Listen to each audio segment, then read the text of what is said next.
Okay, आज हम क्या पढ़ने वाले हैं? प्रणाम सर।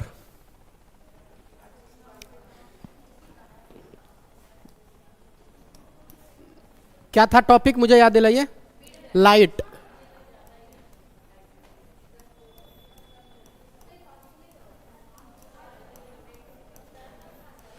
हाँ ठीक है, अरे शांत हो जाओ प्लीज। मैंने कल ही बताया था ना कि लड़कियों की आवाज में क्या, हाँ दर्पण, वही लाइट में ही दर्पण पढ़ेंगे। तो लाइट तो चैप्टर का नाम है। थोड़ा गेट लगा दीजिए आप प्लीज, लगा ही दीजिए पूरा। चलिए, आज अभी शुरू करने वाले हैं दर्पण, मिरर। चलिए, तो कल मैंने बताया था कि मिरर क्या है। लाइट को रिफ्लेक्ट करने के लिए, लाइट को बेहतर तरीके से समझने के लिए, रिफ्लेक्शन, उसका जो परावर्तन है, इसको समझने के लिए दर्पण हम पढ़ते हैं। और ये बेहतर उदाहरण के साथ हम सीखते हैं इस पे। लाइट को उछालता है, रिफ्लेक्ट करता है कौन? दर्पण। इसलिए हम लाइट में मिरर पढ़ते हैं, लाइट को समझने के लिए, लाइट के कॉन्सेप्ट को समझने के लिए कि लाइट कैसे हमारे आम डेली लाइफ के जीवन में लाइट कैसे काम करता है। इस चीज को समझने के लिए हमें दर्पण की पढ़ने की जरूरत है। तो दर्पण, मैंने बताया था कि दर्पण दो तरह से होते हैं। एक होता है प्लेन मिरर, जिसको बोलते हैं समतल दर्पण, और एक होता है गोलीय दर्पण, इसको बोलते हैं स्फेरिकल।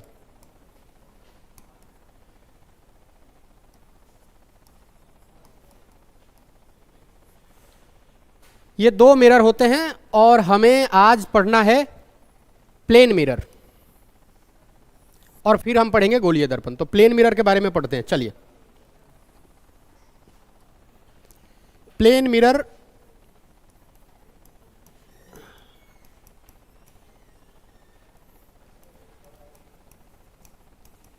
समतल दर्पण। तो सबसे पहले समतल दर्पण में जो इमेज बनता है वो इक्वल बनता है। क्या बनता है? इंग्लिश में, हिंदी में? हिंदी में। वस्तु के बराबर प्रतिबिंब।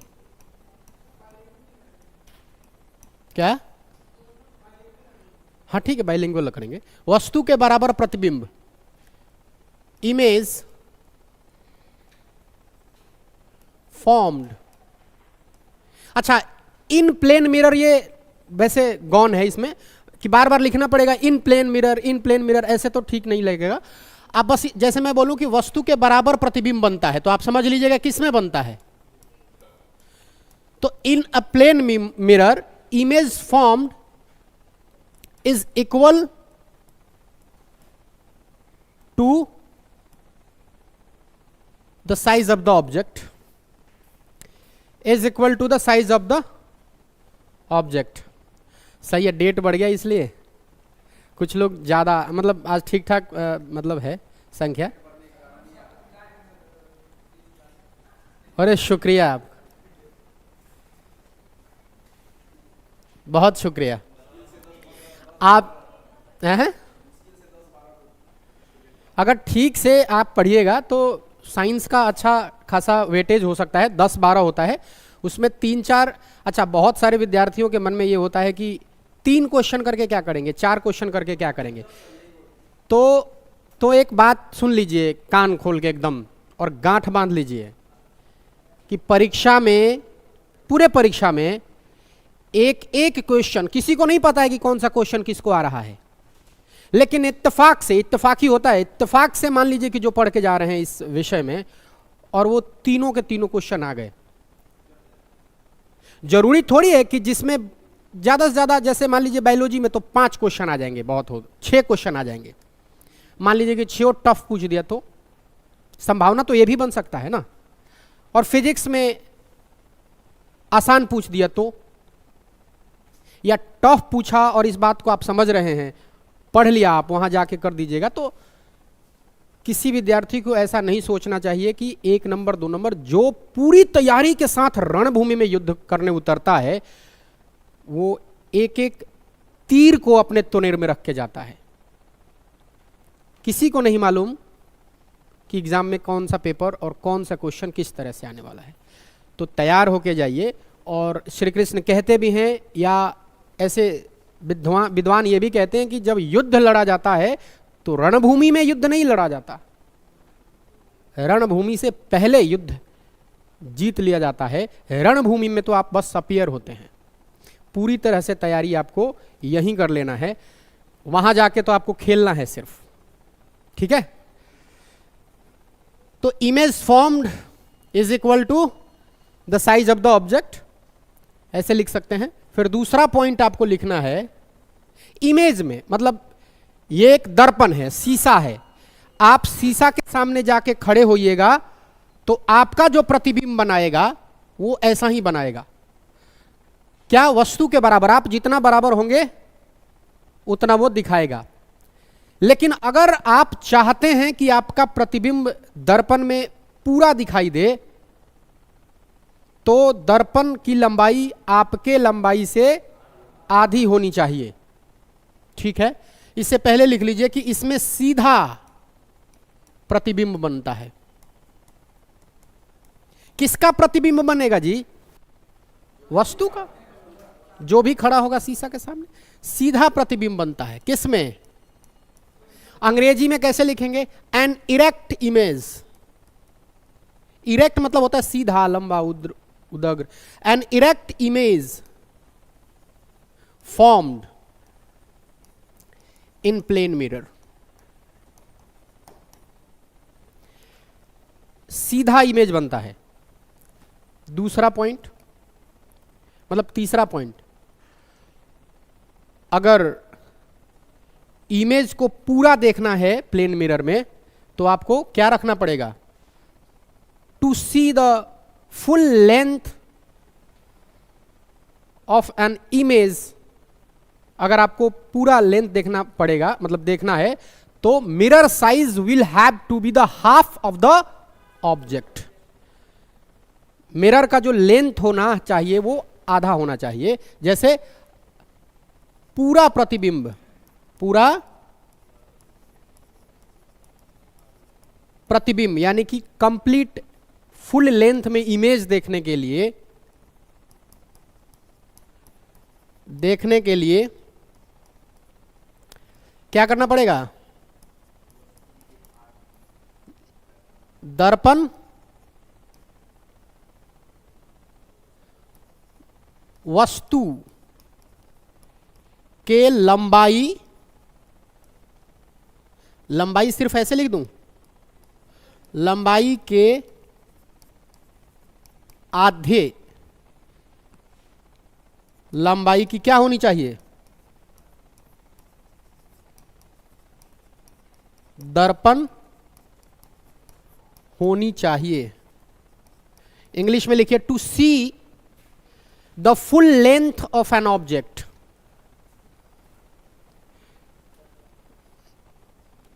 To see the full length of an image of the object, mirror will have to be half of the object. Object के आधी लंबाई की क्या होनी चाहिए? मिरर। तब आप उसमें प्रतिबिंब पूरा देख सकते हो। ऐसा कभी आपने देखा है घर में कि आपके घर में आईना छोटा हो? मान लीजिए आप पूरी कोशिश कर लीजिए, लेट जाइए, लेकिन पूरा प्रतिबिंब नहीं दिखाएगा। ठीक है। आपके लंबाई का आधा अगर मिरर होगा तो आपको पूरा दिखा देगा। कई बार होता है, आप अगर बेसिन के सामने हाफ वाला, उसमें पूरा देख सकते हैं अपने आप को। देखते भी हैं बालक, मतलब बालिकाएं भी, तो उसमें देख सकते हैं आप। ये क्लियर है? आगे चलें? चलिए अगला पॉइंट आप लिखिए कि अगर एक मिरर को या कोई व्यक्ति है दौड़ता हुआ भाग रहा है मिरर के सामने, कोई व्यक्ति या कोई वस्तु या कोई व्यक्ति मान लीजिए v स्पीड से मिरर के तरफ भाग रहा है, if an object if a person runs towards the mirror with speed v metre per second, तो इमेज अपीयर होगा इसके दुगने स्पीड से, 2vm से। मतलब मेरे कहने का मतलब है कि कोई भी पर्सन है अगर यह रन करता है, रन्स टुवर्ड्स मिरर, अगर वो मिरर की तरफ भागता है दौड़ के, कोई भी object, if a person runs towards a mirror, the speed with the मतलब अच्छा ठीक है कोई बात नहीं है, वो स्टार्ट मैंने कर दिया इससे। If a person runs towards a mirror with,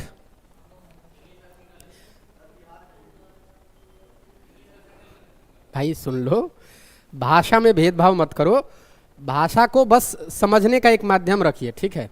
भाषा में कोई भेदभाव नहीं है, हिंदी हो या उर्दू हो या इंग्लिश, भाषा जुबान होती है और जुबानें एक दूसरे की मातृभाषा होती हैं। आपके नहीं है, किसी और के हैं। तो माँ से प्रेम है तो मौसी से भी प्रेम होना चाहिए, ठीक है। If a person runs towards a mirror with the speed, मतलब अगर आप मिरर के तरफ, ऐसा क्या बोल दिया मैंने, सत्य बात बोला मैंने? नहीं हंसिए। लेकिन कभी कभी क्या होता है कि बच्चे शांति, मुर्दा शांति से भर जाते हैं, बोलते ही नहीं है। कभी कभी क्या होता है, चेहरा खिलखिला, ये अच्छा लगता है। फिर एक शायरी ये है, अरे अभी तुम्हारे कंडीशन पे मुझे याद आया है। वैसे कई बार मैं बोलता हूं कि तुम बोलो, कुछ बोलना चाहिए, बच्चे बोलते ही नहीं है। तो उनके लिए है कि तेरा चुप रहना मेरे जहन में क्या बैठ गया, तेरा चुप रहना मेरे जहन में क्या बैठ गया, इतनी आवाजें तुझे दी कि गला बैठ गया, इतनी आवाजें तुझे दी कि गला बैठ गया, तेरा मेरा लड़ना भी मोहब्बत है मेरी जान तुम्हें नहीं मालूम, तेरा मेरा लड़ना भी मोहब्बत है जाने जा तुम्हें इल्म नहीं। सुन ले, चीखती तुम रही और मेरा गला बैठ गया।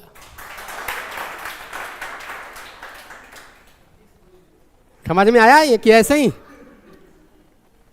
चले, मतलब कई बार क्या होता है कि आप बहुत बोलते हैं, मतलब अभी ठीक लग रहा है, ऐसा ही होना चाहिए। आप अपने प्रेमचंद कहते हैं ना कि व्यक्ति जैसा होता है वैसा दिखे, मतलब जैसा होता है, जैसा उसका व्यवहार है और जो बोलता है उसमें सामंजस्य हो, तो वो आदमी शानदार व्यक्तित्व का होता है। बोले कुछ, करे कुछ, सोचे कुछ, ये धूर्त की निशानी है। सब लोग ऐसा ही होता है।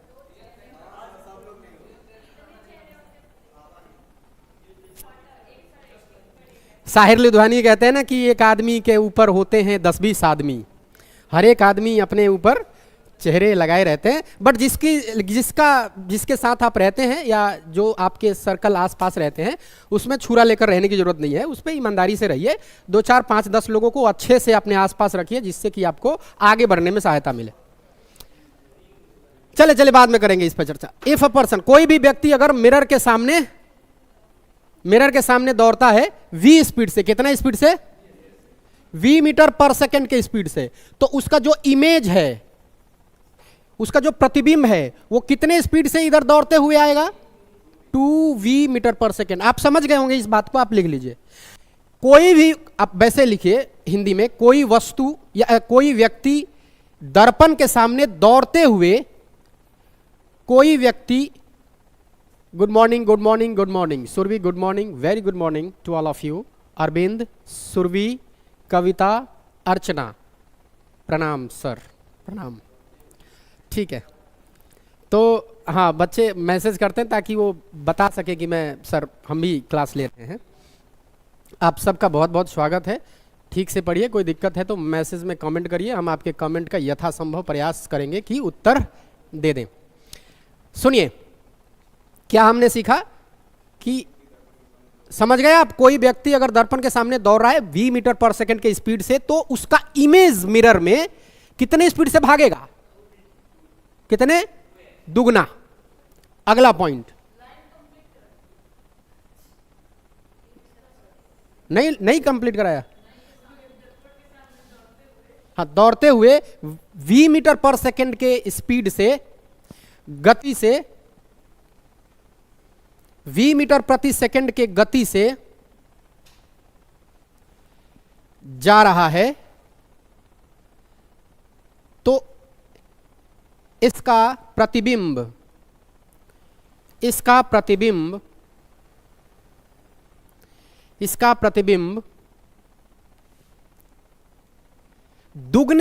दुगने गति से, इसका प्रतिबिंब दुगने गति से आता हुआ प्रतीत होगा। तो इसका प्रतिबिंब दुगने गति से आता हुआ प्रतीत होगा, अपीयर होगा डबल स्पीड से।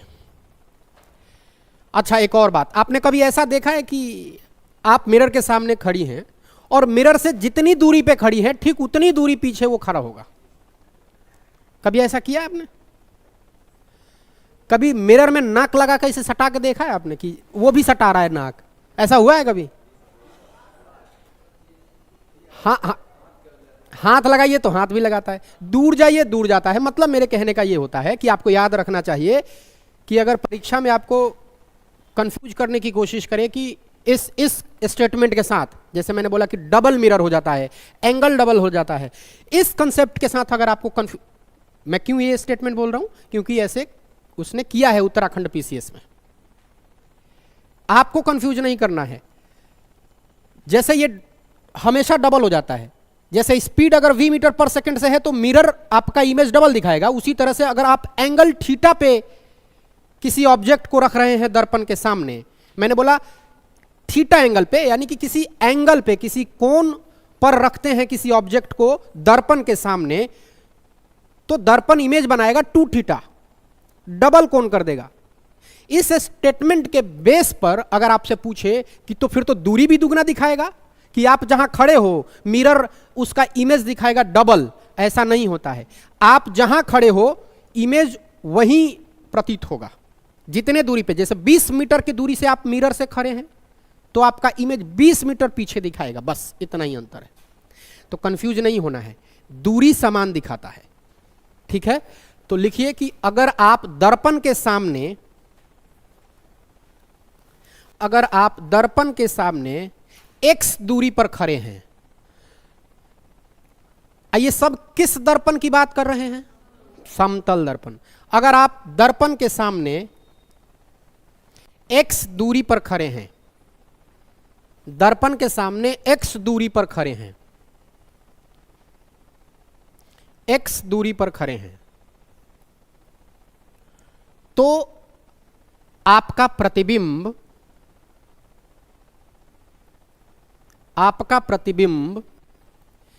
x दूरी पर ही होगा, x दूरी पर ही होगा, मतलब x दूरी पर प्रतीत होगा, x दूरी पर ही प्रतीत होगा।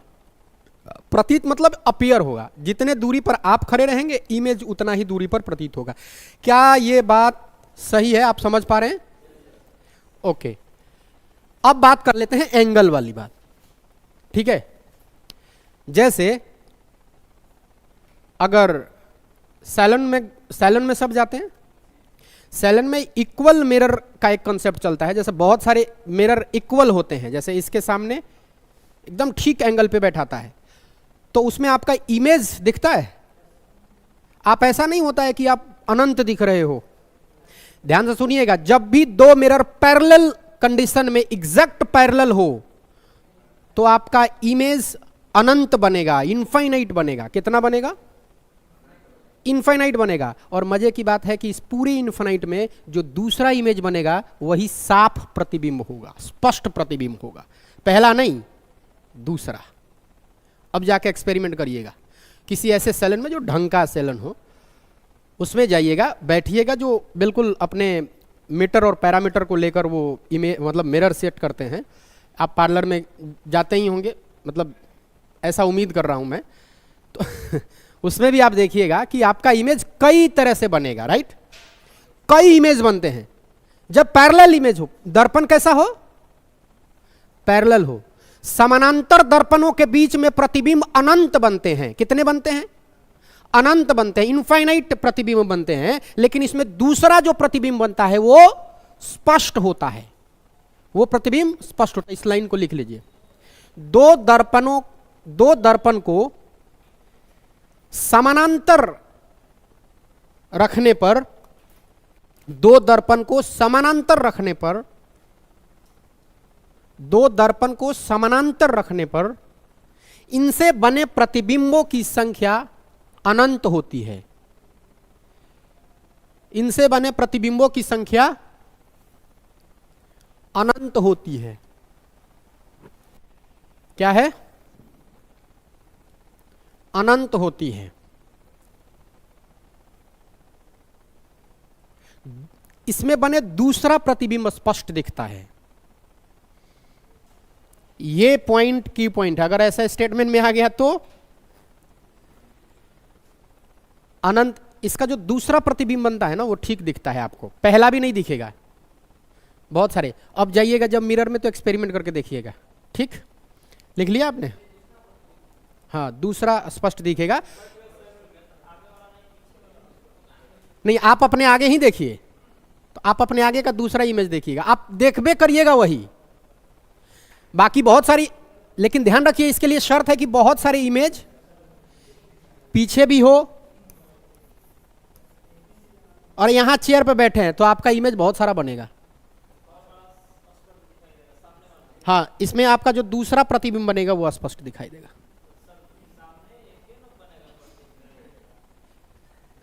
बहुत अच्छा। ये फिल्म देखा है आपने, देवदास? देवदास देखा है आपने? देवदास में जैकी श्रॉफ का जो एक्टिंग है उसमें बहुत सारी तस्वीरें एक बार को दिखाई जाती है। आपने देखा है? अच्छा छोड़िए, मुगले आजम किसने देखा? दिलीप कुमार का। सलीम, मेरा दिल तुम्हारा भारत नहीं है कि आप अपने हिसाब से इसके बाउंड्री सीमित करेंगे। मतलब उसमें जब वो डांस करती है, जब प्यार किया तो डरना क्या में, तो इमेज देख रहे हैं आप कितना बन रहा है? वो पैरेलल इमेज, पैरेलल दर्पण के कारण हो रहा है, पैरेलल मिरर के कारण हो रहा है। आप बहुत करीब से इसको देखे होंगे, आपको ध्यान नहीं है, आप जाइएगा कभी तो देखिएगा। अपोजिट मतलब पैरेलल हो और उसके बीच में आप बैठी हो, ऑब्वियसली पीछे वाले फेस को देखने के लिए बैक मिरर चाहिए, उसका आपके सामने इमेज बनना चाहिए, तभी तो आप देख पाएंगे कि पीछे का क्या मतलब चल रहा है। पता नहीं पीछे का उड़ा दे तो देखना तो पड़ेगा ना कि क्या चल रहा है। चलिए, तो आप समझ गए इस बात को। अगर किसी मिरर को, मिरर के सामने, किसी दर्पण के सामने थीटा एंगल से किसी ऑब्जेक्ट को रखते हैं, कितने एंगल से? थीटा एंगल से। जैसे मान लीजिए कि ये एक मिरर है और हमने यहां से लाइट दिया थीटा एंगल से। अब इसका जो इमेज बनेगा वो 2 थीटा एंगल पे बनेगा। ये बात आपको लिखना है कि किसी दर्पण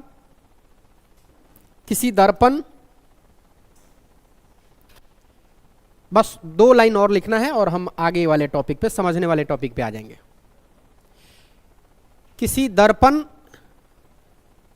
के ऊपर थीटा कोण पर प्रकाश आपतित होगी। हाँ, थीटा कोण है। थीटा क्या है? ये ऐसे लिखिएगा ना, थीटा मत लिखिए हिंदी में, थीटा ऐसे लिख दीजिए। तो इसका प्रतिबिंब 2 थीटा पर बनेगा, या इस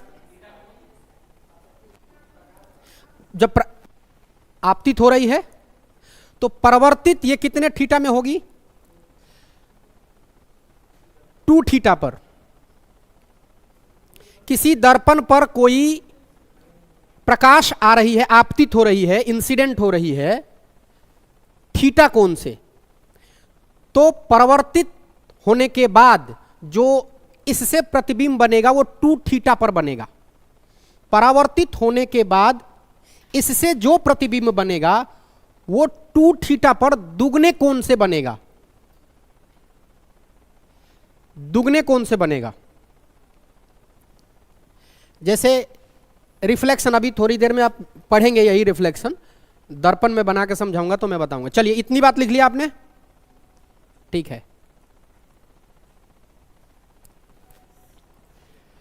अब हम पढ़ते हैं, ये हो गया। अगर इससे सवाल आएगा तो मुझे लगता है कि आप बना सकते हैं, और प्लेन दर्पण से एक आध क्वेश्चन बन ही जाते हैं, नहीं बने तो भी ठीक है, बन जाए तो आप कर लीजिएगा, क्योंकि अब बचा नहीं है कुछ ऐसा पॉइंट बता दिया जाए इसमें प्लेन दर्पण में। हाँ, जैसे इसमें मैंने अभी बताया आपको कि कोई स्टेटमेंट 4 ऑप्शन देगा, कोई एक प्रश्न पूछेगा स्टेटमेंट के हिसाब से, इसमें से कोई स्टेटमेंट जो मैंने बोला उसमें से 3 स्टेटमेंट लिख देगा, और आपके 2 ऑप्शन जो होते हैं कि इनमें से एक से अधिक और इनमें से कोई नहीं। तो मान लीजिए कि तीनों स्टेटमेंट अगर दे रहा है आपको, तो तीनों आपने पढ़ा और देखा कि तीनों मास्टर ने बताया था, तीनों सही हो रहा है, तो आप कौन सा चुनेंगी? एक से अधिक। तो ये स्टेटमेंट ही देगा। जैसे अब ये पढ़ लीजिए, इस पे संभावित प्रश्न, जैसे मैं आपको प्रश्न बना के दिखाऊंगा कि कैसे इस पे प्रश्न बनेंगे और प्रीवियस ईयर में कैसे प्रश्न पूछे गए हैं। फिलहाल जो बात मैं कह रहा हूं उसको समझ लीजिए।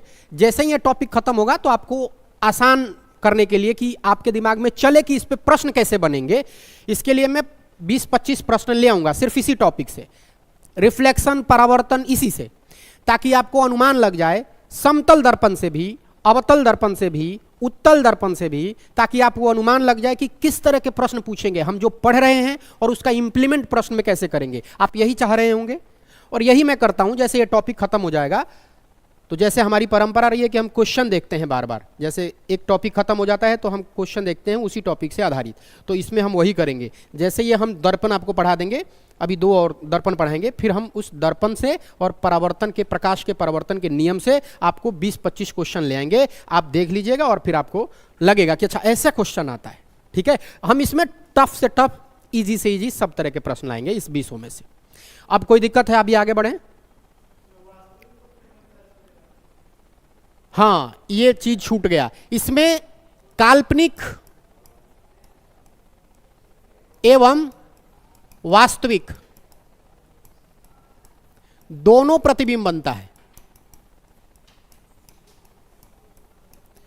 इसमें वास्तविक और काल्पनिक दोनों प्रतिबिंब बनता है। इसमें वास्तविक मतलब क्या? रियल और इमेजिनरी दोनों, रियल और इमेजिनरी दोनों। काल्पनिक का मतलब क्या है? दर्पण के पीछे प्रतिबिंब बन जाए। अभी थोड़ी देर में आप ये भी समझ जाइएगा कि काल्पनिक प्रतिबिंब क्या है। इसमें वास्तविक, इमेजिनरी और रियल दोनों बनता है। एक चीज, चांदी, एक बार पूछा गया था प्रश्न कि सबसे ज्यादा प्रकाश को परावर्तित, रिफ्लेक्टर कौन सा है? रिफ्लेक्टर मतलब जो प्रकाश को परावर्तित करेगा, तो वो होता है सिल्वर। क्या होता है? चांदी। ये लाइट को क्या करता है? सबसे ज्यादा परावर्तित करता है। परावर्तित का मतलब होता है कि किरण आई, टकराई और बहुत तेजी से गई वापस उसी माध्यम में। इसीलिए दर्पण पे पीछे चांदी का लेप लगाया जाता है। आपने देखा है? तो कभी ऐसा हो कि घर में शीशा हो, उसको फोड़ दीजिएगा। अगर मम्मी का आतंक घर में ना हो तो, अगर घर में रहते हो तो, बाहर रहते हैं तो फोड़ ही सकते हैं कितना भी, तो फोड़िएगा उसको, देख है। अब क्या करिएगा? तो एक्सपेरिमेंट भी करिएगा, खर्चा तो नहीं, तो आप देखने के लिए, अरे देखा ही होगा आपने, मेरे कहने का मतलब है आप देखा। हाँ, तो चांदी सबसे ज्यादा रिफ्लेक्टर, इसीलिए लेप किसकी लगाई जाती है? इसको बोलते हैं AgNO3। क्या बोलते हैं? Ag, इसको बोलते हैं सिल्वर नाइट्रेट। इसका लेप लगाते हैं ज्यादा तो क्लियर प्रतिबिंब दिखता है। ठीक है? कौन सा कलर?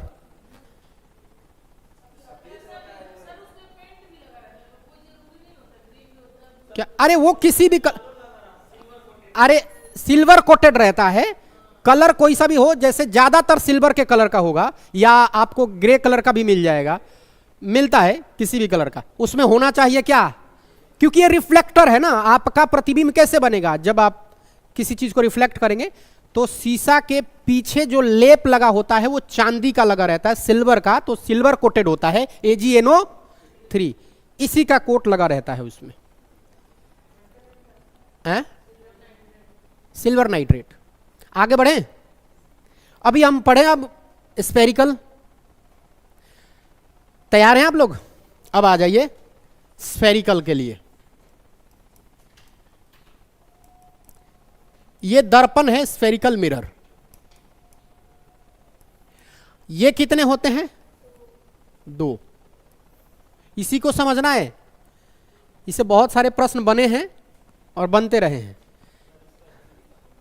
हाँ, गोलीय दर्पण।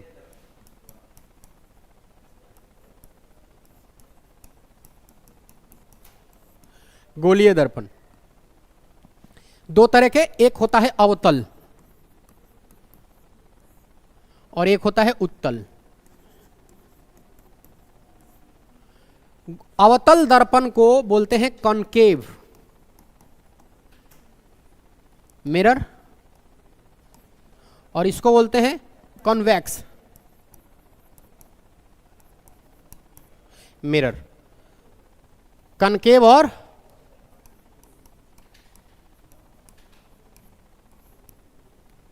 सुनिए, जैसे गोलीय दर्पण का मतलब होता है ये, ठीक है? जब गोलीय दर्पण होता है तो कोई भी दर्पण कोटेड होता है, जैसे इसकी अपनी आकृति होती है। ये मान लीजिए कि आपका गोलीय दर्पण है, एक दर्पण है। इस दर्पण के अंदर कुछ ना कुछ पॉइंट होगा, एक पॉइंट होगा, इसका सेंटर। अरे कोई भी गोल चीज है तो उसका सेंटर है, ठीक है? आपका भी सेंटर है, हम सब का सेंटर है। हाँ, मतलब इसलिए सेंटर जरूरी होता है कि आप अपने आप को बैलेंस कर सकें, ठीक है? तो इसको अब क्या करना है? तोड़ना है। जब इसको तोड़ेंगे तो ये 2 पार्ट में डिवाइड हो जाएगा। इसमें एक लाइन, काल्पनिक इमेजिनरी लाइन खींच देते हैं कि ठीक इसके बीचों बीच, ऐसे नहीं, हॉरिजेंटली। कैसे? हॉरिजेंटली एक लाइन खींचते हैं जो इस मिरर को 2 हिस्सों में बांटता है, ठीक है? 2 हिस्सों में बांटता है। ये इसका एक्चुअल फॉर्मेट है, रूप है गोलीय दर्पण का। अब करना क्या है कि इसको तोड़ना है 2 हिस्सों में, बांटना है 2 हिस्सों में। तो अब ऐसे नहीं बांटेंगे इसको, ये इमेजिनरी है, ये सेंटर है, ये ऐसे नहीं बढ़ सकता। तोड़ेंगे तो इसको 2 हिस्सों में ऐसे तोड़ेंगे, ठीक है?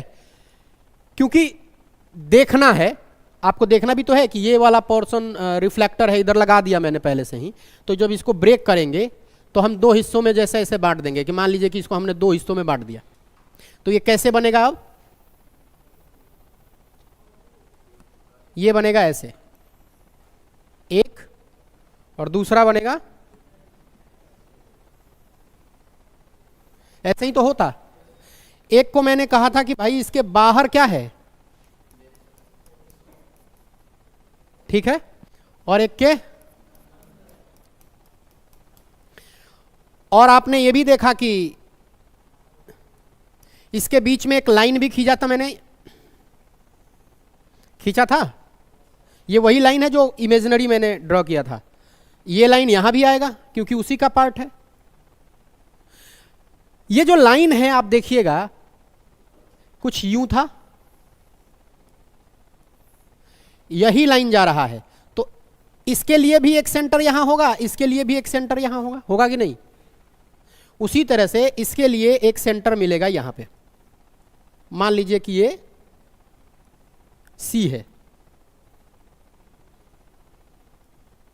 ठीक है, इसके लिए भी सेंटर होगा।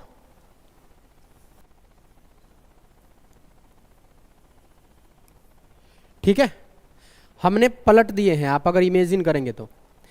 उसी तरह से ये दो हिस्सों में बट जाता है स्फेरिकल जो मिरर है, और एक कहलाता है कनकेव और एक कहलाता है उत्तल। इसमें कुछ बातें हमें ध्यान में रखनी है। जैसे इस लाइन को हम बोलते हैं मेन एक्सिस, क्या बोलते हैं? मुख्य अक्ष या प्रधान अक्ष, ठीक है। इंग्लिश में इसको प्रिंसिपल एक्सिस या मेजर एक्सिस या क्या बोलते हैं, और मतलब मेन एक्सिस बोलते हैं, ठीक है। तो इसको हम क्या बोलेंगे? मुख्य अक्ष। इस लाइन को क्या बोलेंगे हम इस दर्पण में? मुख्य अक्ष। और इस दर्पण को जिस बिंदु पे यह मुख्य अक्ष काटता है, ये वाला पॉइंट, इसको बोलते हैं पोल, ध्रुव। क्या बोलते हैं?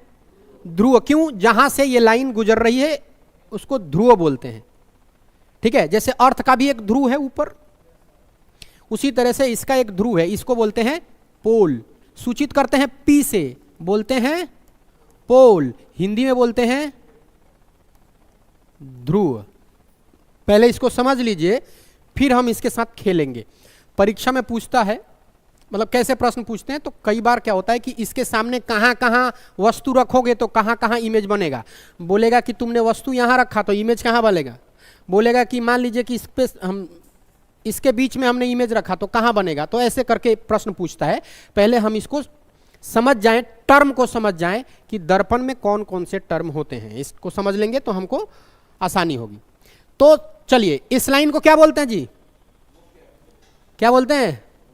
मुख्य अक्ष। और ये इसको क्या बोलते हैं? जहां से मुख्य अक्ष गुजरता है दर्पण से, उसको क्या बोलते हैं? पोल। अच्छा, इसको तो हम समझ ही गए, क्या बोलते हैं? सी क्या है?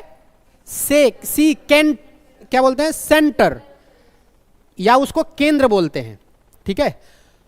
तो चूंकि जब भी हम किसी राउंड या गोलाकार चीज के अंदर हम सेंटर डिसाइड करते हैं, तो वो सेंटर, अच्छा इसको आधा भी कर दिए हैं, तो इसको बोलते हैं कर्वेचर। क्या बोलते हैं?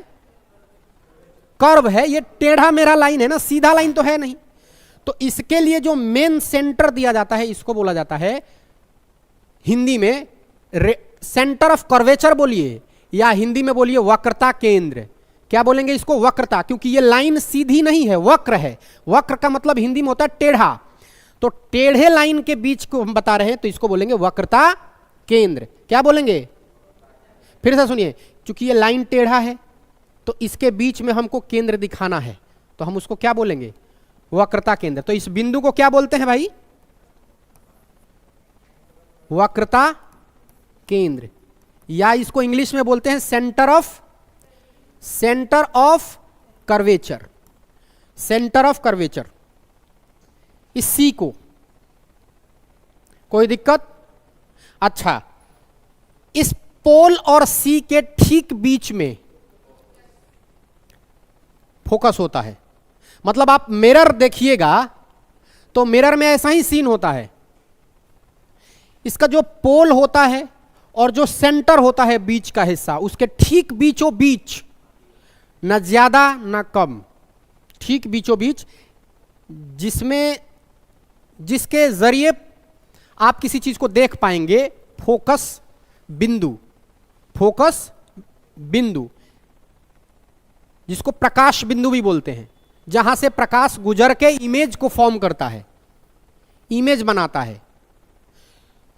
तो P और C के बीच में एक होता है F, इसको बोलते हैं फोकस, प्रकाश बिंदु। बिंदु है, मैं अभी लिख दूंगा एक एक करके कि क्या है बिंदु। क्या बोलते हैं? बिंदु। क्या इतनी बात समझ में आई? अब सुन लीजिएगा। कौन सा कलर ले इस बार? चले, ठीक है ठीक है ठीक। अब सुनो, इस सेंटर से एफ के बीच की दूरी को हम बोलते हैं छोटा एफ। इसको बोलते हैं फोकस दूरी। इसको हमने क्या बोला? इसको क्या बोला? एफ को प्रकाश बिंदु। क्या बोला? प्रकाश बिंदु, या इसको इंग्लिश में क्या बोलेंगे? Focus point. Focus point. लेकिन इस एफ और पोल के बीच की दूरी को क्या बोलेंगे? फोकस दूरी, फोकल लेंथ। क्या बोलेंगे इंग्लिश में? फोकल लेंथ, या हिंदी में बोलेंगे प्रकाश, दिख रहा है, प्रकाश दूरी।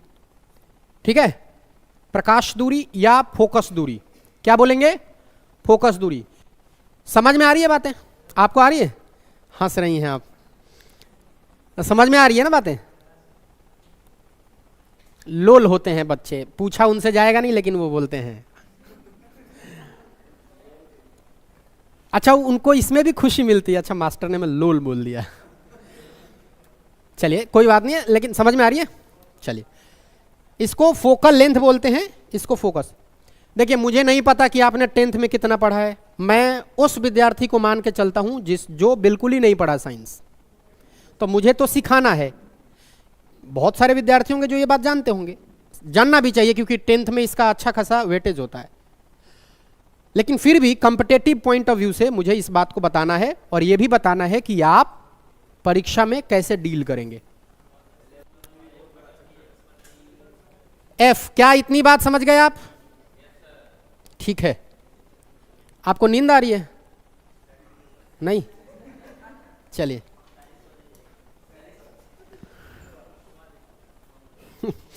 यहां से लेकर, बोलेंगे भाई थोड़ा सा ठहर जाओ, यहां से लेकर यहां तक। अब मैंने बोला P से लेकर C तक, P से लेकर C तक, इसको बोलते हैं R। त्रिज्या है ना, क्योंकि किसी एक, इसको मिला दो, ऐसे मिला दो तो ये गोला हो गया एक। गोले के बीच में जो सेंटर से परिधि तक की दूरी होती है उसको क्या बोलते हैं? रेडियस बोलते हैं। तो इसको बोलेंगे R या PC। इसको बोलेंगे वक्रता त्रिज्या। क्यों वक्रता? क्योंकि ये वक्र है, तो उसको बोलेंगे रेडियस ऑफ कर्वेचर। इंग्लिश में बोलेंगे रेडियस ऑफ कर्वेचर, या बोलेंगे वक्रता त्रिज्या। क्या बोलेंगे? बोलो मेरे साथ, वक्रता। हाँ, तो इसको हिंदी में बोलेंगे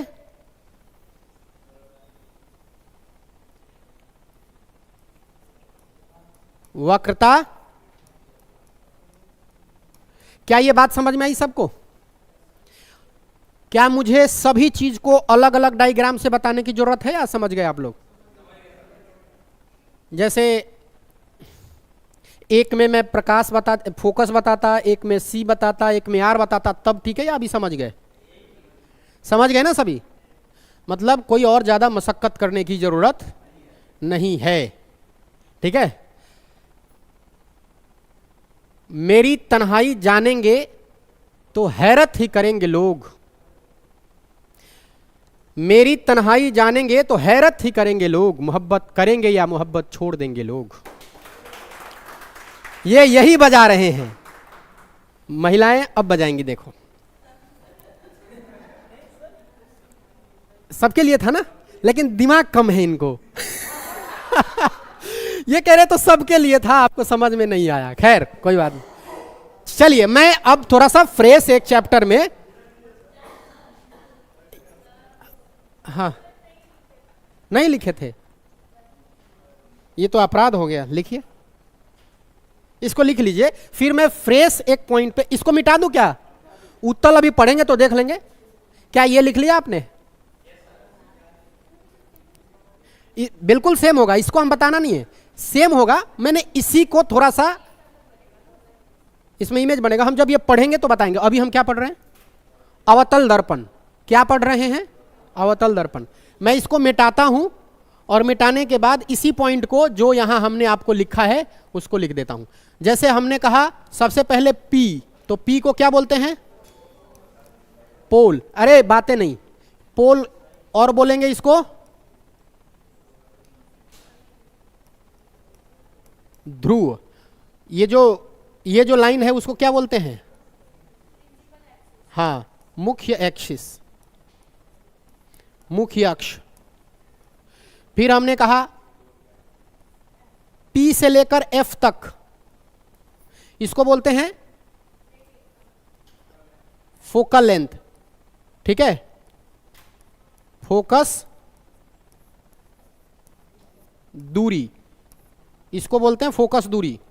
अगर सिर्फ F हो तो इसको बोलते हैं फोकस पॉइंट। क्या बोलते हैं? प्रकाश बिंदु।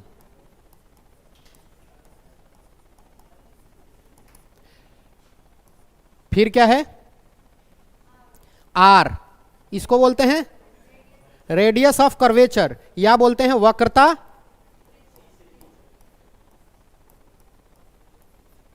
त्रिज्या, रेडियस ऑफ कर्वेचर। और क्या बच रहा है? स्मॉल एफ हो गया, फोकस दूरी। हाँ, सी बच रहा है, इसको बोलते हैं वक्रता केंद्र। लेकिन सी और पी के बीच की दूरी PC, Priyanka Chopra, PC, P से लेके सी तक की दूरी को क्या बोलते हैं? वक्रता। अच्छा, लिख दिए क्या हमने? इसी को बोलते हैं पीसी। क्या इतनी बात समझ में आ गई सबको? चलिए, तो हम इस इमेज को अब ड्रॉ करके बताते हैं कि कैसे कैसे क्या क्या होता है। क्लियर है? ये आगे बढ़े? नहीं? चलिए,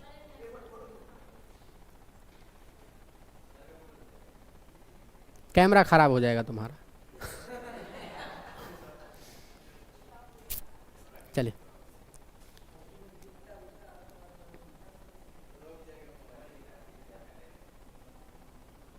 शुरू करें? चलिए, अब है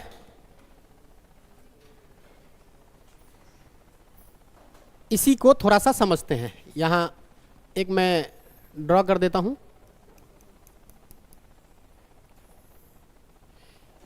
ठीक है, यहां से लाइट आ रही है, मान लीजिए यहां से एक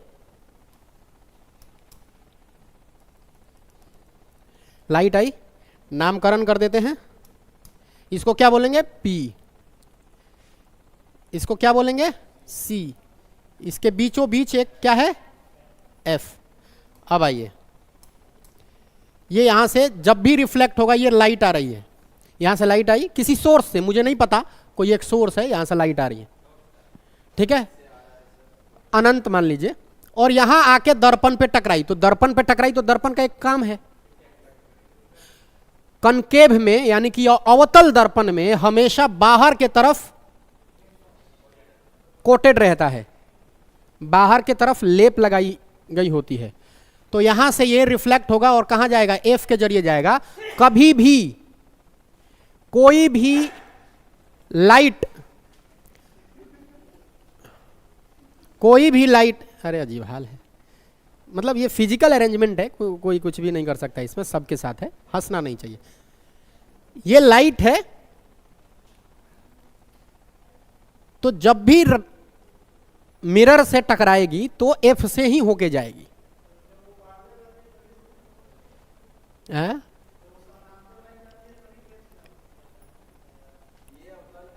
ये अवतल है और इसमें जाएगी, आपको एफ से गुजारना है।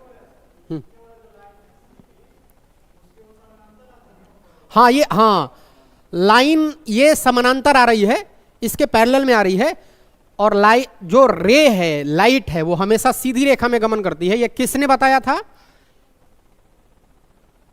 प्रकाश के परावर्तन के नियम को किसने दिया था? प्रकाश परावर्तन के नियम किसने दिया था? वाह, इतना बढ़िया पढ़ाने के बाद आपको एक एक चीज। यूक्लिड, और उसने 300 बीसी पहले बता दिया था कि प्रकाश सीधी रेखा में गमन करती है। अच्छा, लाइट के स्पीड को किसने दिया था? यह भी देखना पड़ेगा। मैं एक चीज को कई बार बोलता हूं, रोमर ने 3 × 10⁸ मीटर पर सेकेंड स्क्वायर को रोमर ने बताया। फिर मैंने कहा कि प्रकाश को तरंग किसने कहा? प्रकाश, लाइट एक वेव है, किसने कहा? हाइजन ने कहा। किसने प्रूफ किया कि ये वेव है? किसने प्रूफ किया कि ये वेव है? यंग ने किया था। किसने कहा कि लाइट एक मॉलिक्यूल्स है? किसने ये प्रूफ किया कि वाकई में मॉलिक्यूल्स है? और आइंस्टीन ने 1905 में प्रूफ करके और क्या ले लिया इस पे? नोबेल पुरस्कार, जिसको बोलते हैं फोटो इलेक्ट्रिक इफेक्ट। क्लियर है भैया? भूलिए मत, ये बहुत सारे कीमती तथ्य हैं जो आपके लिए इकट्ठा करके आपको बताया गया था। आप कॉपी में मत लिखिए। जैसे किसी चीज को पढ़ने का क्या तरीका है, जब यहां आप पढ़िए ना तो दिन में उसको 3 बार किसी तरह किसी भी हाल में, बहुत ज्यादा पढ़ना मायने नहीं रखता। मैं फिर से कह रहा हूं, एक दिन में बहुत ज्यादा पढ़ना मायने नहीं रखता। एक दिन में ये देखिए सोने के पहले कि कितना चीज आपके दिमाग पे है, कितनी चीजें दिमाग पे है। आपको याद नहीं है ना, तो ये कॉपी में रखने से या न पढ़ने के बराबर है। एमसीक्यू के फील्ड में आप अगर याद नहीं कर पाते हैं, मतलब चीजें दिमाग पर नहीं है, आपको आंख बंद करके सब बता नहीं पाते, तो वो मिट्टी के बराबर है, कोई मतलब नहीं। इसलिए कम पढ़िए, बहुत कम पढ़िए, लेकिन दिन में कम से कम साइकोलॉजिकल हिसाब से 3 बार उस चीज को देख लीजिए। और 3 बार देखने से क्या होगा? आपको याद रह जाएगा। अरे टारगेट बना लीजिए। आपको लगता है ये अंदर का बहुत बड़ा भ्रम है कि मुझे ये पढ़ लेना है, ये पढ़ लिया आज, वो पढ़ लेने से नहीं है भाई। छोटा ही पढ़िए, कम ही पढ़िए, बट सोचिए कि 30 दिन उतना ही पढ़ना है जितना पर डे में याद रहे। कितना मजा आएगा कि 30 दिन बाद आप जो पढ़े वो दिमाग पे है।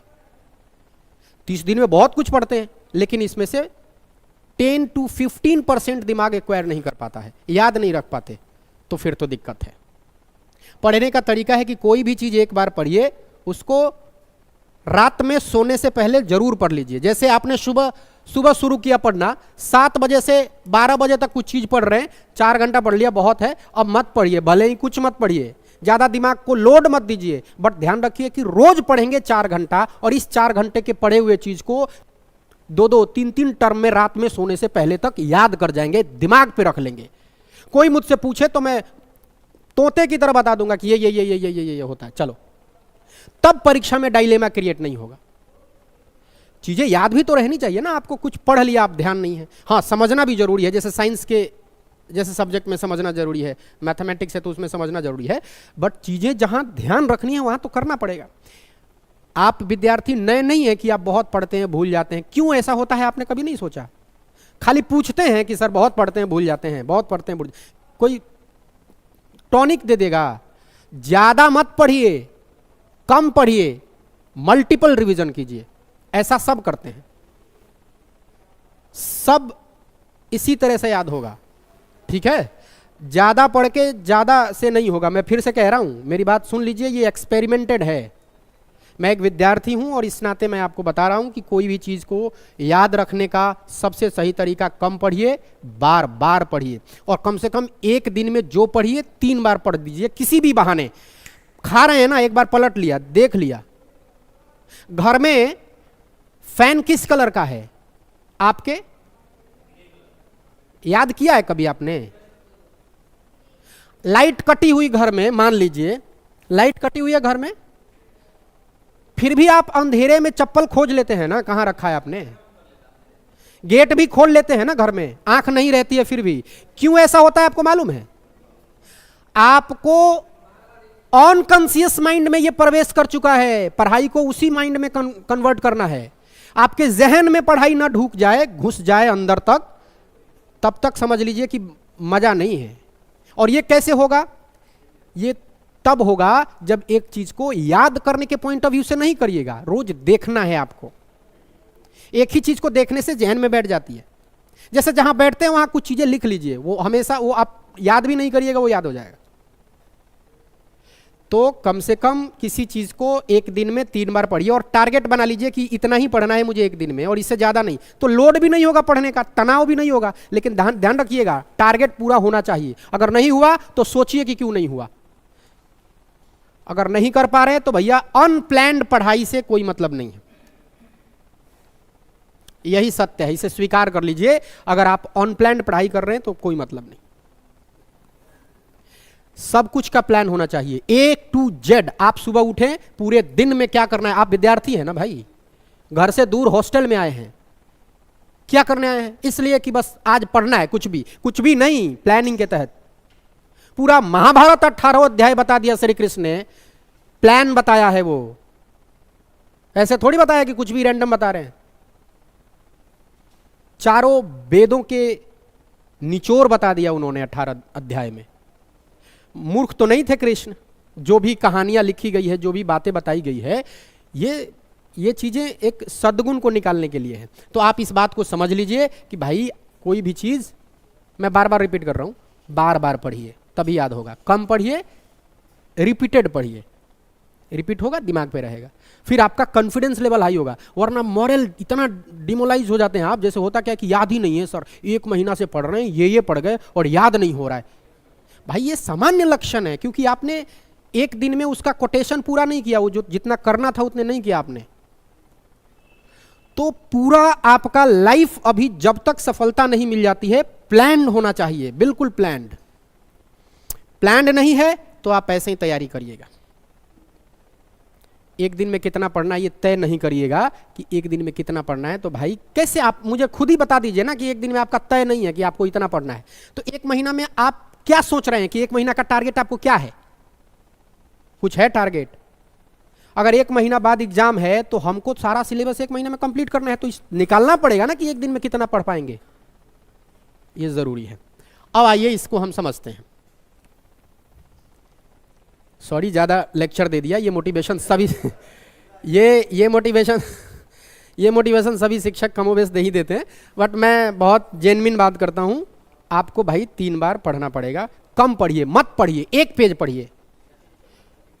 10 पेज पढ़ने से ज्यादा बेहतर है कि 1 पेज को 10 बार पढ़ जाइए, वही काम का है, बाकी बेकार है।